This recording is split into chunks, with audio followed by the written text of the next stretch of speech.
તો આ હતા ઓરિએન્ટલ બેંક ઓફ કોમર્સના મેનેજમેન્ટ ખાસ હાઇલાઇટના જે ફિગર્સ આવતા દેખાય છે, સ્લિપેજીસના આંકડા છે 4019 કરોડ રૂપિયાના જે સ્લિપેજીસના આંકડા છે આ હાઇલાઇટ થતા દેખાય છે. ઇન્ફ્રાસ્ટ્રક્ચરમાં સૌથી મેજર એક્સપોઝર અહીંયાથી બનતો દેખાણો છે અને સાથે જ એસેટ ક્વોલિટી ઉપર બી તમે નજર કરો એબ્સોલ્યુટ ટર્મ્સના જીએનપીએસના ફિગર્સમાં લગભગ 25% સુધીનો વધારો થતો જોવા મળ્યો છે. તો ખાસ એક નબળા રિઝલ્ટ્સ અહીંયા ઓરિએન્ટલ બેંક ઓફ કોમર્સે પોસ્ટ કર્યા છે. 0.2% સુધીના ઘટાડા સાથે હાલમાં આ કાઉન્ટર ટ્રેડ થતા દેખાય છે. ત્યારે જ માર્કેટ લાઈવમાં હવે દર્શકોના પ્રશ્નના જવાબ આપવા માટે આપણી સાથે જોડાઈ રહ્યા છે એન્જલ બ્રોકિંગના સીએમટી રુચિત જૈન.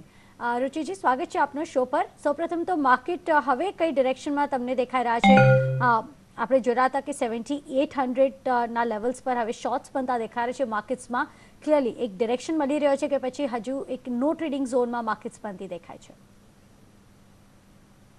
ગયા 2 દિવસે આપણે જોઈએ કે ઇનસ્પાઇટ ઓફ સપોર્ટથી પુલબેક કર્યા બાદ પણ આ 7900 7950નું રેન્જ જે છે એક સ્ટ્રિક્ટ રેઝિસ્ટન્સ એક્ટ કરી રહ્યું છે. તો આજની ટ્રેડિંગ સેશનમાં પણ જ્યારે ગેપ ડાઉન ઓપનિંગ વચ્ચે એટલી સારી પુલબેક મૂવ આપી પણ ફરીથી 7900ની આજુબાજુ એક રેઝિસ્ટન્સ નિફ્ટીમાં આવી રહ્યું છે. તો મને લાગે છે કે આગળ જઈને 7920 7950 રેન્જ એક સ્ટ્રિક્ટ રેઝિસ્ટન્સ બન્યું રહેશે. એટલું ઇઝી નથી કે આપણે આ લેવલ્સ ક્રોસ કરીને ફરી 8000ની ઉપર માર્કેટ જશે. तो અત્યારે સ્ટ્રેટેજી ઈ જ રહેવું જોઈએ કે जो लॉन्ग पोजीशंस मार्केट में है 7920 7950 और पूर्व निवेश आएगा.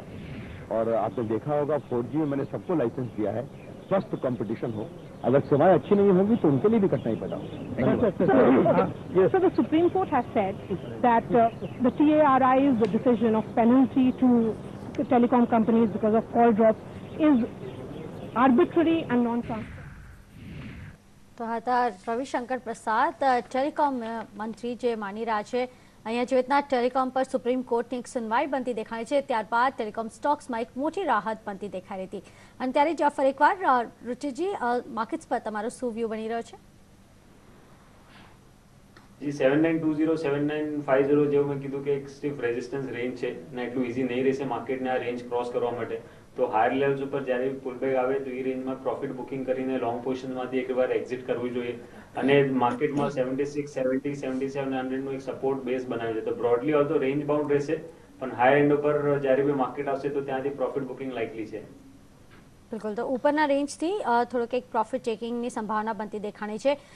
ક્લિયરલી તમને લાગે છે કે હવે નિફ્ટી બેંકમાં પણ આપણને કોઈ રિકવરી આપતી જોવા મળે કે પછી ડાઉનફોલ સાથે જ કારોબાર થતો જોવા મળશે આવનાર 1 થી 2 ટ્રેડિંગ સેશન માટે? નિફ્ટી બેંકમાં મને લાગે છે થોડું સ્ટ્રેન્થ રહેશે કેમ કે આપણે જોઈએ તો પ્રાઇવેટ સેક્ટર બેંક્સમાં સ્પેસિફિકલી એક સારું મોમેન્ટમ છે.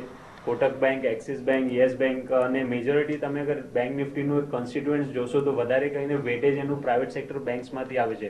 બહુ ઓછું પર્સન્ટેજ ઓફ વેટેજ પીએસયુ બેંક્સમાંથી આવે છે જ્યાં હમણાં અત્યારે સ્ટ્રેન્થ નથી દેખાઈ રહી. તો જો અગર પ્રાઇવેટ સેક્ટર બેંક્સ હોલ્ડ કરે અને અહીંયાથી સિગ્નિફિકન્ટ ફોલ નહીં આપે તો મને નથી લાગતું કે બેંક નિફ્ટી અહીંયાથી કંઈ ફોલ આપશે. તો બેંક નિફ્ટી એક આઉટ પરફોર્મર હજી બી મને લાગે છે બજારમાં આવતા 1-2 દિવસમાં રહી શકે છે. બિલકુલ, થોડોક પરફોર્મન્સ અહીંયા બનતો જોવા મળી શકે છે. ક્લિયરલી પ્રાઇવેટ સેક્ટર બેંક્સમાં થોડીક ખરીદારી હજુ પણ બનતી દેખાઈ રહી છે. ને સાથે જ હવે આપણા દર્શક જોડાયા છે. પહેલા દર્શક ગાંધીનગરથી જોડાયા છે અંકિત વશિષ્ઠ. જે અંકિતજી, ગુડ आफ्टरनून, શું સવાલ છે આપનો? Good afternoon madam.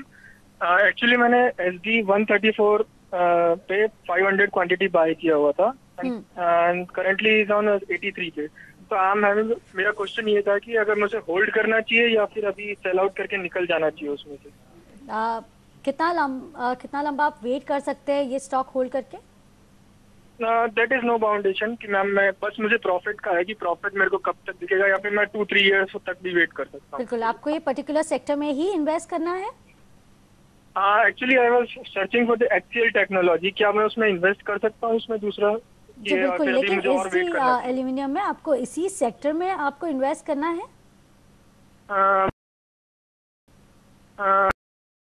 Banking sector also and second मैं वही मैं कर रहा हूँ कि HCL टेक्नोलॉजी में क्या उस सेक्टर में मैं एंटर कर सकता हूँ अभी या फिर होल्ड करना चाहिए, अभी रुकना चाहिए मार्केट में? बिल्कुल, तो सबसे पहला तो आपका जो सवाल है એમનો પહેલો સવાલ રુચિત SG એલ્યુમિનિયમ પર છે. જે રીતના 51 રૂપિયા સુધીનો પ્રતિ શેર લોસ કરી રહ્યા છે, આ કાઉન્ટર એટલો બધો એટ્રેક્ટિવ નથી જે રીતના આપણે જોઈ રહ્યા છે અને ખાસી વોલેટાઇલ સેશન પણ બનતો જોવા મળે છે આ કાઉન્ટરમાં.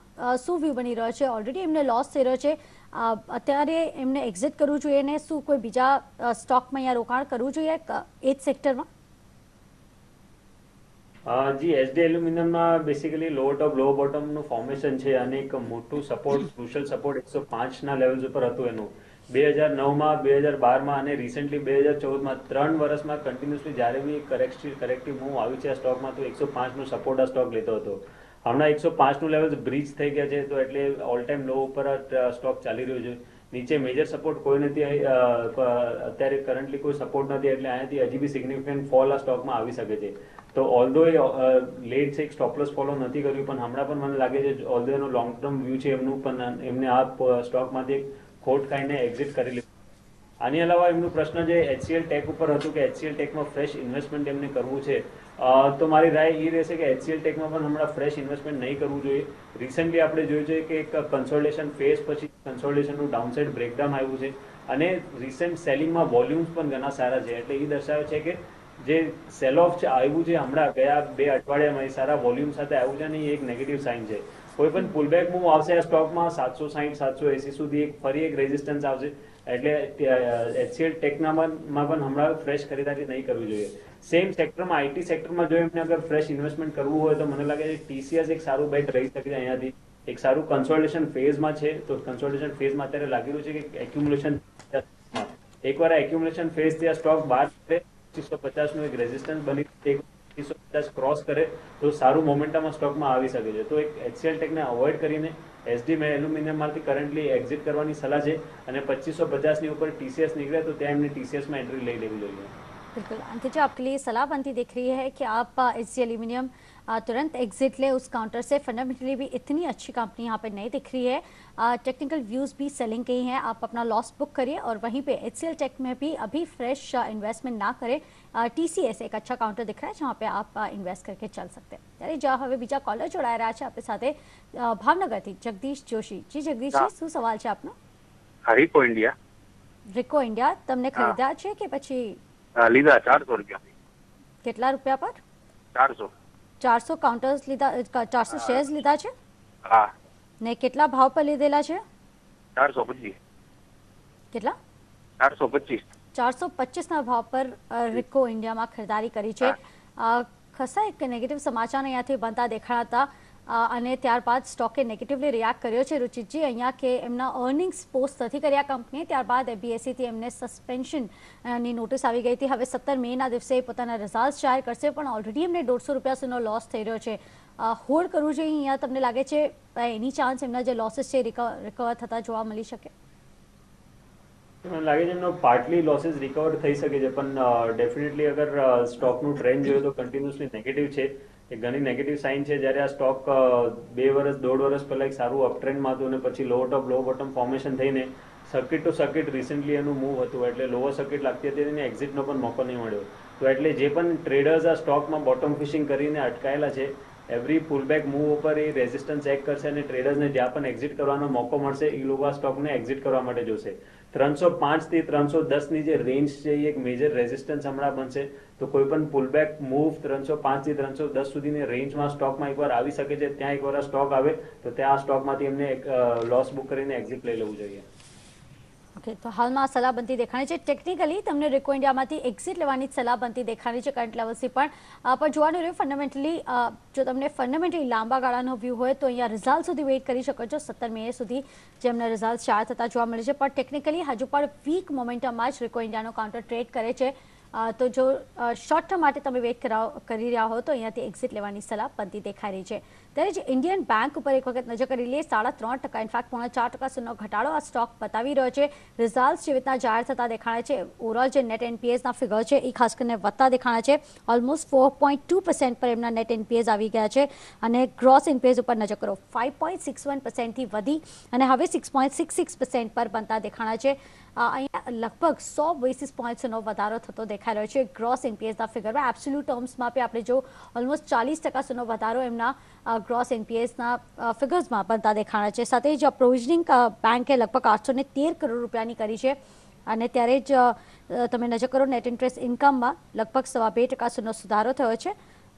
જે રીતના આપણને ફિગર્સ આવતા જોવા મળી રહ્યા છે. બીજા ડિટેલ્સ પર નજર કરશું પણ ઓવરઓલ આપણે જોઈ રહ્યા છીએ કે અહીંયા જે નફો છે એ પણ ઘટતો દેખાય છે. 84.5 કરોડ પર થતા દેખાય છે, જે છેલ્લા વર્ષના સેમ ક્વાર્ટરમાં 206 કરોડનો ઇન્ડિયન બેંકે પ્રોફિટ કર્યો હતો.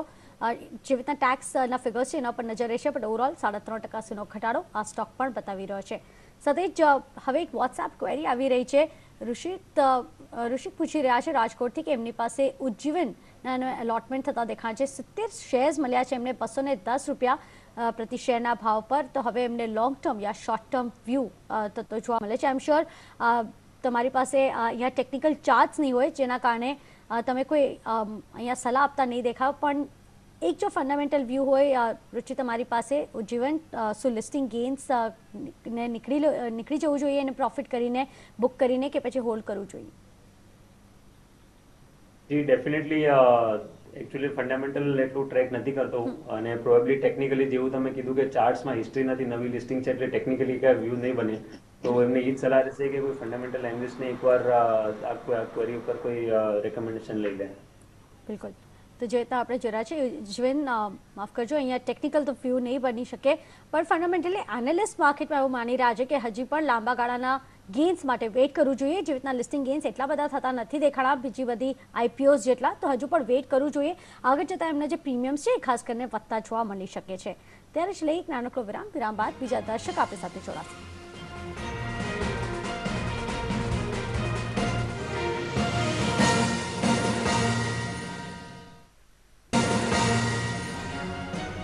નમસ્કાર, માર્કેટ લાઈવમાં ફરી એકવાર આપનું સ્વાગત છે અને ત્યારે જ બીજા દર્શક આપણી સાથે જોડાઈ રહ્યા છે.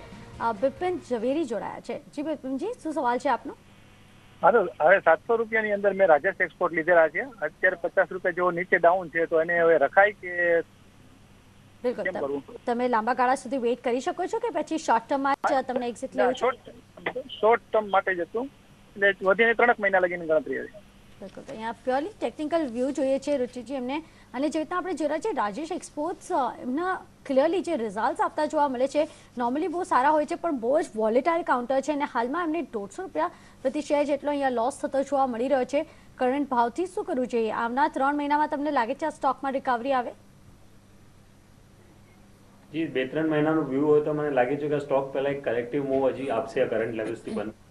રિસેન્ટલી 750નું હાઈ કરીને આ સ્ટોક એક લો ટોપ લો બોટમનું ફોર્મેશન બનાવી રહ્યું છે અને જે ટ્રેન્ડેડ ઇન્ડિકેટર્સ હોય છે, જે ટ્રેન્ડ સ્ટોકનો દર્શાવે છે, એ ટ્રેન્ડિંગ ઇન્ડિકેટર્સ પોઈન્ટ આઉટ કરી રહ્યા છે કે હજી બી ડાઉનસાઇડ સ્ટોકમાં આવી શકે છે. મેજર સપોર્ટ આ સ્ટોકમાં જો અગર હું થોડા લાંબા ગાળાના ચાર્ટ્સ ઉપર જઉં તો 500ની આજુબાજુ આવી રહ્યો છે, તો પોસિબલ છે અહીંયાથી હજી 10% કરેક્શન આ સ્ટોકમાં આવી શકે છે. તો એમને કરન્ટલી એક સલાહ રહેશે કે આ સ્ટોકમાંથી અત્યારે એમને એક્ઝિટ કરી લેવું જોઈએ. જો અગર હજી 500 રૂપિયાની આજુબાજુ કોઈ પોઝિટિવ ફોર્મેશનના સ્ટોકમાં હોય તો ફરી એકવાર કોઈ એનાલિસ્ટની સલાહ લઈને ત્યાં તમે રીએન્ટ્રીનું આ સ્ટોકમાં જોઈ શકો છો. બિલકુલ, તો કરંટ લેવલથી એમને પોતાનું જે લોસ છે બુક કરી લેવું જોઈએ, પણ 150 રૂપિયા પ્રતિ શેર એમને લોસ થતો જોવા મળી રહ્યો છે. અને ત્યારબાદ તમને ફરી એકવાર 500 રૂપિયા સુધીના લેવલ્સ મળે છે, ત્યારબાદ તમે ફરી એકવાર ખરીદી કરો, એવરેજ આઉટ કરી શકો છો. જે રીતના આપણને હાલમાં લેવલ્સ બનતા દેખાય છે. અને ક્લિયરલી તમને જણાવો કે આ જેટલા બી કાઉન્ટર્સ છે રિઝલ્ટ્સ થોડાક સારા આવતા જોવા મળે છે, પણ ઓવરઓલ ખાસા વોલેટાઇલ કાઉન્ટર્સ હોય છે આ, તો બહુ જ નાના ગાળા માટે તમને થોડુંક બી પ્રોફિટ થાય ત્યારબાદ તમને એક્ઝિટ કરવાની સલાહ મળતી હોય છે. પણ હવે તમે લગભગ 150 રૂપિયા પ્રતિ શેરનો લોસ થયો છે, એક્ઝિટ કરવાની સલાહ અહીંયાથી બને છે. ત્યારે જ બીજો વોટ્સએપ ક્વેરી આવી રહી છે. મહેન્દ્રસિંહ મોરી પૂછી રહ્યા છે અહીંયા કે આઈસીઆઈસીઆઈ બેંકમાં એમને રોકાણ કરવું છે, લગભગ 300 શેર્સ ખરીદવા છે એમને કરંટ લેવલ્સથી, શોર્ટ ટર્મ માટે ખરીદવા છે, શું કરવું જોઈએ?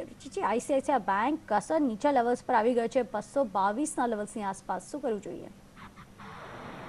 એ ડેફિનેટલી રિસન્ટ ગયા 2-2.5 મહિનામાં જોઈએ તો બજેટના સેશનમાં જો લો બનાવ્યું હતું નિફ્ટીએ, એના પછી એક સારું આઉટ પરફોર્મન્સ વધારે કરીને બધા પ્રાઇવેટ સેક્ટર બેંક્સમાં રહ્યું છે. આઈસીઆઈસીઆઈ બેંક જે રેલી આપી હતી 180થી લઈને 260 સુધી, એના પછી હજી રિટ્રેસમેન્ટ કરી રહ્યું છે. મને લાગે છે હજી થોડુંક ડાઉનસાઇડ મોમેન્ટમમાં સ્ટોકમાં રહી શકે છે, તો હાલમાં થોડુંક પેશન્સ રાખો. નીચેના લેવલ્સ ઉપર ડેફિનેટલી આ સ્ટોક એક સારું બાય છે. જો અગર તમને આ સ્ટોક 200 રૂપિયાની આજુબાજુ મળી જાય તો ત્યાં તમને એક સારું રિસ્ક રિવોર્ડ રેશિયો મળી શકે છે. રિસન્ટ લો 180 જો લો બનાવ્યું હતું ફેબ્રુઆરી મંથમાં, મને નથી લાગતું કે લો ફરીથી આ સ્ટોકમાં બ્રીચ થશે, પણ જો અગર થોડુંક ડિપ્સ મળે તો નીચેના લેવલ્સ ઉપર બાય કરશો તો એક સારું રિસ્ક રિવોર્ડ આ સ્ટોકમાં બની શકે. તો બાય ઓન ડિપ્સની સ્ટ્રેટેજી રહેશે. કરંટ લેવલ્સ ઉપર બાયની સલાહ નથી, પણ જો અગર 200 રૂપિયાની આજુબાજુ મળે તો ત્યાં તમે એક ઓપોર્ચ્યુનિટી બાય માટે યુઝ કરી શકો છો. ક્લિયરલી તો આઈસીઆઈસીઆઈ બેંક ખરીદારી કરવાની સલાહ મળતી જોવા મળી છે. થોડુંક એક ડિપ આવે છે આઈસીઆઈસીઆઈ બેંકમાં, તો તમે શેર્સમાં રોકાણ કરી શકો છો. ફંડામેન્ટલી પ્રાઇવેટ સેક્ટર બેંકની દિગ્ગજ કંપની છે, તો એક પોર્ટફોલિયો મસ્ટ કાઉન્ટર છે, તો ખરીદારી કરીને ચાલી શકો છો. શોર્ટ ટર્મ વ્યૂ બી હવે આવનાર થોડાક દિવસોમાં જ્યારે બી બેંક નિફ્ટીમાં પણ થોડુંક એક અપસાઇડ મૂવ આવે છે, આઈસીઆઈસીઆઈ બેંકનો એક ખાસો સપોર્ટ મળતો જોવા મળી શકે છે. તો 200ના લેવલથી તમે ફરી એકવાર ફ્રેશ રોકાણ કરીને ચાલી શકો છો. બીજા દર્શક સુરતથી જોડાઈ રહ્યા છે જયંતિ દામલિયા, શું વ્યૂ બની રહ્યો છે જયંતિજી તમારો? કોઈ ટેકનિકલ એરર દેખાઈ રહ્યો છે અને ત્યારે જ બીજા કોલર પાલનપુરથી આપણી સાથે જોડાઈ રહ્યા છે રજની સોની. જી રજનીજી, શું સવાલ છે આપનો? આપણે ગોલ્ડફેર ફ્લિપ્સ લીધા છે 1000ના ભાવે 30. કેટલો ટાઈમ સુધી વેઇટ કરી શકો છો? લોંગ ટર્મ માટે લીધેલા છે. ઓકે, ને કયા ભાવથી લીધેલા છે? 1000ના ભાવે. 1000ના ભાવથી લીધેલા છે. અને હવે જે રીતના સિગરેટ કંપનીઝ માટે રુચિત ફંડામેન્ટલી બહુ જ વધારે પ્રોબ્લેમ્સ થતા જોવા મળી રહ્યા છે. જે રીતના પિક્ટોરિયલ વોર્નિંગ્સ માટે કંપની પોતાના મેન્યુફેક્ચરિંગ આઈટીસીએ જે રીતના પોતાનું મેન્યુફેક્ચરિંગ બંધ કરી દીધું છે. અને આપણે જોઈએ છે કે અહીંયા ઇન્ડાયરેક્ટ જે ઇમ્પેક્ટ હોય છે એ બધી બી સિગરેટ કંપનીઝ પર આવતી જોવા મળે છે. અને ગોડફ્રે ફિલિપ્સ અહીંયા આઈટીસીના લેવલ્સને ટ્રેક કરે છે અને ત્યારબાદ આપણને ત્યાં પણ ઘટાડા તરફી ચાલ બનતી જોવા મળે છે. ક્લિયરલી અહીંયાથી તમારો શું વ્યૂ બને છે? ગોડફ્રે ફિલિપ્સ એમની જે લોસ છે એ ખાસ કરીને રિકવર થતો જોવા મળી શકે છે આવનારા દિવસોમાં જે રીતના રિઝલ્ટ જાહેર થાય? જે એક એમને પ્રશ્નમાં એક સારી વાત છે કે એમનું એક લોંગ ટર્મ વ્યૂ છે એમનું, કે શોર્ટ ટર્મ ટ્રેડિંગનો વ્યૂ નથી. તો એટલે લોંગ ટર્મ પર્સપેક્ટિવ એમને અગર હું આ ચાર્ટ્સ ઉપર જોઉં તો 750નું એક ક્રુશિયલ રેઝિસ્ટન્સ લેવલ હતું, જેનું બ્રેકઆઉટ એપ્રિલ 2015માં આવ્યું હતું. તો પ્રોબેબલી 750ની એની ઉપર પછી જે સ્ટોક ચાલ્યો છે એના પછી ફરીથી હમણાં જે રિટ્રેસમેન્ટ આવી રહ્યું છે, તો 750 જો પહેલા રેઝિસ્ટન્સ હતું એ હમણાં સપોર્ટ બની જશે. તો મને નથી લાગતું કે સિગ્નિફિકન્ટ ડાઉનસાઇડ છે આ સ્ટોકમાં કરંટ લેવલથી. ડેફિનેટલી 750 સુધી મૂવ એક આવી શકે છે, પણ એ એક ઓપોર્ચ્યુનિટી ઇનફેક્ટ યુઝ કરવી જોઈએ આ સ્ટોકમાં ફરીથી ખરીદારી કરવા માટે. તો જો અગર તમને આ સ્ટોક ફરી હજી એડ કરવો હોય અને એવરેજ કરવો હોય તો 750ના લેવલ્સની આજુબાજુ તમે એડ કરી શકો છો. એલ્સ જે તમારી કરંટ હોલ્ડિંગ છે લોંગ ટર્મ વ્યૂ તમે અત્યારે હોલ્ડ કરવી જોઈએ. ક્લિયરલી લાંબા ગાળાનો વ્યૂ છે. ક્લિયરલી અત્યારે જે રીતે પોઝિશન ચાલી રહી છે એન્વાયરમેન્ટલ પોઝિશન છે, ત્યારબાદ ગોડફ્રે ફિલિપ્સ માટે થોડાક ચેલેન્જીસ છે. એના જ કારણે આપણને અહીંયા તમારા સ્ટોકમાં તમને લોસ થતો જોવા મળી રહ્યો છે. લાંબા ગાળાનો વ્યૂ છે તો તમે હોલ્ડ કરીને રાખો. નિયર ટર્મમાં જે રીતના એક વેચાણમાં ફરી એકવાર વધારો થતો જોવા મળશે અને ત્યારબાદ ગોડફ્રે ફિલિપ્સમાં તમારો જે લોસ છે એ તમને રિકવર થતો જોવા મળી શકે છે. અને ત્યારે જ અહીંયા વોટ્સએપથી ક્વેરી આવતી જોવા મળી રહી છે. અમદાવાદથી નિલેશ પટેલ પૂછી રહ્યા છે કે એમની પાસે 1 લાખ રૂપિયા છે જ્યાં એમને 6 મહિના માટે રોકાણ કરવું છે. કોઈ પર્ટિક્યુલરલી સેક્ટર પર વ્યૂ નથી માંગ્યું, પણ રુચિ જો 6 મહિના માટે અહીંયા રોકાણ કરવું હોય કરંટ માર્કેટ્સથી, તો કયા સેક્ટર પર યા સ્ટોક્સ પર સ્પેસિફિકલી અહીંયા એમને રોકાણ કરવું જોઈએ? 1 લાખ રૂપીઝ માટે એમને એડવાઇસ જોઈએ છે. જી રિસેન્ટલી આપણે જોયું છે કે રાધર દેન કોઈ સ્ટોક એક ડાયરેક્શનમાં ચાલે, આ માર્કેટ એવું છે કે વધારે સ્ટોક સ્પેસિફિક મૂવ છે. સ્ટોક્સ એક સારું મોમેન્ટમ આપેલું છે. આઈટી સેક્ટરમાં આપણે હમણાં જ વાત કરતા હતા કે એવું HCL ટેક ડાઉન ટ્રેન્ડમાં છે, પણ TCS ઇન્ફોસિસ આ હજી સ્ટ્રેન્થ બતાવી રહ્યા છે. તો રાધર દેન ચૂઝિંગ અ સેક્ટર કે આ સેક્ટરમાં ઇન્વેસ્ટ તમે સ્ટોક સ્પેસિફિક મૂવ લો. રિસન્ટલી એક મેટલ સ્ટોક્સમાં એક સારી મૂવ અપ ટ્રેન્ડ આવી હતી. આપણે જોયું હતું કે ટાટા સ્ટીલ છે, હિન્ડાલ્કો છે, આ સ્ટોક નીચેથી ઉપર એક સારી રેલી બતાડી હતી. હમણાં એક કરેક્શન થઈ રહ્યા છે. અહીંયાથી 5 થી 7% હજી કરેક્ટ થઈ શકે છે એ સ્ટોક્સ, પણ હજી અગર કરંટ લેવલથી ટાટા સ્ટીલમાં 5 to 10%નું 5 to 7%નું અગર કરેક્શન આવે તો એ અટ્રેક્ટિવ થઈ શકે છે. તો મને લાગે ટાટા સ્ટીલ એવું સ્ટોક રહેશે જો તમે ઇન્વેસ્ટમેન્ટ પર્સપેક્ટિવથી પોર્ટફોલિયોમાં નીચેના લેવલ્સ ઉપર એડ કરી શકો છો. આની અલાવા TCSની આપણે રિસેન્ટલી વાત કરી કે TCS એક સારું કન્સોલિડેશન ફેઝમાં છે. જો અગર 2550ના લેવલ્સ કુદાવે તો TCSમાં પણ તમે એક ઇન્વેસ્ટમેન્ટ કરી શકો છો. મિડ કેપ સ્ટોક્સમાં જવું હોય તો અરવિંદ એક રેકમેન્ડેશન અમે અમારા ક્લાયન્ટ્સના આપી રહ્યા છે. તો અરવિંદ લિમિટેડ એક સારું કન્સોલિડેશન ફેઝમાં છે. એવું કન્સોલિડેશન જનરલી હોય છે ત્યારે, અને સારા વોલ્યુમ્સ પણ થઈ રહ્યા છે અપમૂવમાં. તો એક એક્યુમ્યુલેશન ફેઝ લાગી રહ્યો છે. એકવાર એક્યુમ્યુલેશન ફેઝથી બહાર નીકળે તો મારા ખ્યાલથી એક અપટ્રેન્ડનું રિઝમ્પશન અરવિંદમાં મિડ કેપ સ્ટોક્સમાં થઈ શકે છે. તો આ 2-3 સ્ટોક્સ છે જ્યાં તમને એક જો બી તમને અમાઉન્ટ ઇન્વેસ્ટમેન્ટ કરવું હોય ઇક્વલ અમાઉન્ટ્સમાં તમે આ સ્ટોક્સમાં ઇન્વેસ્ટમેન્ટ કરી શકો છો. બિલકુલ, આ બધા કાઉન્ટર્સ છે જ્યાં તમે રોકાણ કરીને ચાલી શકો છો. ઓવરઓલ અહીંયા ટેક્સટાઇલ કાઉન્ટર્સ છે, સિમેન્ટ કાઉન્ટર્સ છે, એક સેક્ટરલ વ્યૂ જ્યાં આપણને ફંડામેન્ટલી પર એક સારા અપસાઇડના વ્યૂઝ મળતા દેખાય છે, જ્યાં રોકાણ કરવાની સલાહ બનતી દેખાય છે. ત્યારે જ બીજા દર્શક સુરતથી જોડાયા છે જયંતિ દમાલિયા. જી જયંતિજી, શું સવાલ છે આપનો? હેલો જી, શું સવાલ છે આપનો? જે એનસીબીના શેર સસ્તો પડ્યા છે. બિલકુલ. હેલો જી જી, અવાજ આવે છે, તમે બોલો. હા એનસીબી ના 1700 પહેરે આઈપીઓ ના વખતના, તો એને કેમ કરવું, રાખવા કે કાઢી નાખવા? લાંબા ગાળાનો વ્યૂ છે કે પછી તમને તરત જ કાઢવા છે? હેલો જી, તમને તરત જ આ શેર્સ કાઢવા છે કે પછી લાંબા ગાળાનો વ્યૂ છે? હેલો થોડોક લાઇનમાં પ્રોબ્લેમ છે, પણ રુચિ તેમને આઈપીઓ વખતે આ શેર્સ લીધેલા છે અને અત્યારે આઈપીઓના કમ્પેરિઝનમાં થોડાક લોઅર રેટ્સ ચાલતા જોવા મળી રહ્યા છે. ફક્ત 26 રૂપિયાના ભાવથી એનએચપીસીના કાઉન્ટર ટ્રેડ કરે છે. ખાસો ઘટાડો આપણને આ ઓવરઓલ સેક્ટરમાં જ બનતો જોવા મળ્યો છે અને એનએચપીસીમાં કોઈ મેજર અહીંયા અપસાઇડ મૂવ બનતી નથી દેખાઈ રહી. શું કરવું જોઈએ? બહુ જ ફ્લેટ આ કાઉન્ટર ટ્રેડ કરે છે. હોલ્ડ કરવાની સલાહ છે લાંબા ગાળા માટે, જે રીતના સેક્ટરમાં થોડાક રિફોર્મ્સ થઈ રહ્યા છે? ડેફિનેટલી લાંબા ગાળામાં એમનો હોલ્ડ કરવાની વ્યૂ રહેશે આ સ્ટોક ઉપર. હાલાકી આપણે જોયું છે કે લિસ્ટિંગ પછી આ સ્ટોકમાં એવું કાંઈ મોટું મોમેન્ટમ જનરલી આવતું નથી. એક સ્લો મૂવર સ્ટોક છે. અપસાઇડ મોમેન્ટ પણ આવે છે તો થોડાક દિવસ માટે અપટ્રેન્ડ આવે છે અને પછી એક લાંબો સાઇડવેઝ કન્સોલિડેશન ફેસ થઈ જશે. રિસેન્ટલી આ સ્ટોક એક સારું મૂવ આપ્યું હતું 15 રૂપિયાથી લઈને 24.5-24 રૂપિયા સુધી. એના પછી કરેક્શન થઈ રહ્યું છે. 50% રિટ્રેસમેન્ટ કરેક્શન એ આખા અપમૂવનું જોઈએ તો 19 રૂપિયા અને 20 રૂપિયાની વચ્ચે આવી રહ્યું છે. તો એક સારું સપોર્ટ મને ખ્યાલ છે 19 અને 20 ની વચ્ચે બનશે. એના પછી ફરી આ સ્ટોક પોઝિટિવ મોમેન્ટમમાં આ સ્ટોક જઈ શકે છે. તો ડેફિનેટલી ટાઈમ તમને આપવો પડશે. આ એવું સ્ટોક નથી કે બહુ શોર્ટ ટર્મમાં ઘણું રનઅપ આપે.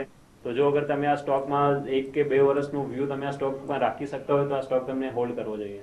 બિલકુલ, લાંબા ગાળાનો જો વ્યૂ હોય તો અહીંયા હોલ્ડ કરવાની સલાહ બનતી દેખાઈ રહી છે. એકવાર એટલીસ્ટ 24 થી લઈ 30 રૂપિયાની વચ્ચેની રેન્જ આપણને આપથી જોવા મળી શકે છે. અને સાથે જ રજા લેવાનો સમય થઈ ગયો છે. રુચિ, તમારે કોઈ ડિસ્ક્લોઝર આજ માટે? એ જે સ્ટોક્સ આપણે ડિસ્કસ કર્યા છે મારા પર્સનલ હોલ્ડિંગમાં કોઈ નથી, પણ અમુક સ્ટોક્સ અમારા ક્લાયન્ટને અમે રેકમેન્ડ કર્યા છે એટલે એમની પોઝિશન હોઈ શકે છે.